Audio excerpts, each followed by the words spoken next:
నర్మదా నది మధ్యలో ఓం ఆకారంలో కనిపించే ఒక పవిత్ర ద్వీపం ఉంది. అదే ఓంకారేశ్వర్.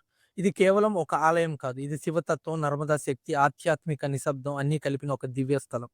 12 జ్యోతిర్లింగాల్లో ఇది నాలుగోది. దీని పేరే ఓంకారేశ్వర్.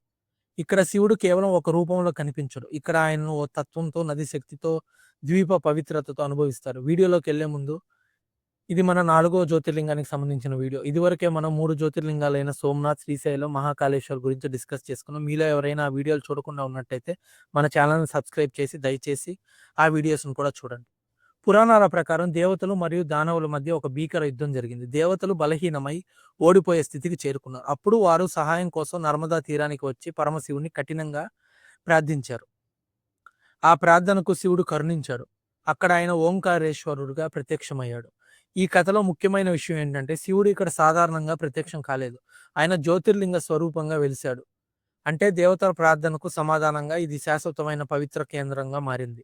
అందుకే ఓంకారేశ్వర్ కేవలం ఒక పురాణ కథ కాదు, భక్తికి శక్తికి నిదర్శనం.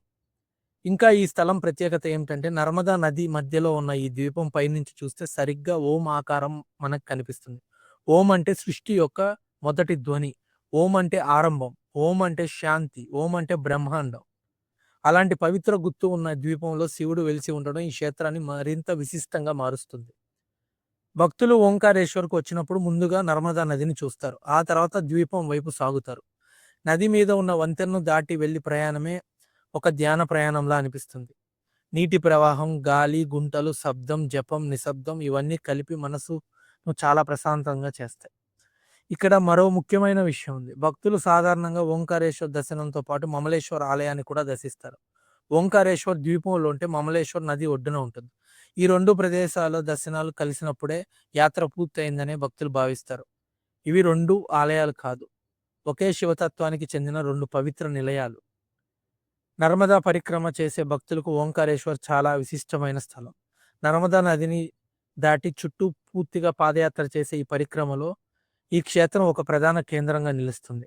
అంటే ఓంకారేశ్వర్ కేవలం దర్శన స్థలం కాదు, తపస్సు, భక్తి, పర్యటన, మోక్షం కోసం ఇవన్నీ కలిపి చేసే ఒక పవిత్ర యాత్ర. ఓం శబ్దం ఎంత శాంతిని ఇస్తుందో ఓంకారేశ్వర్ చూసిన తర్వాత తెలుస్తుంది.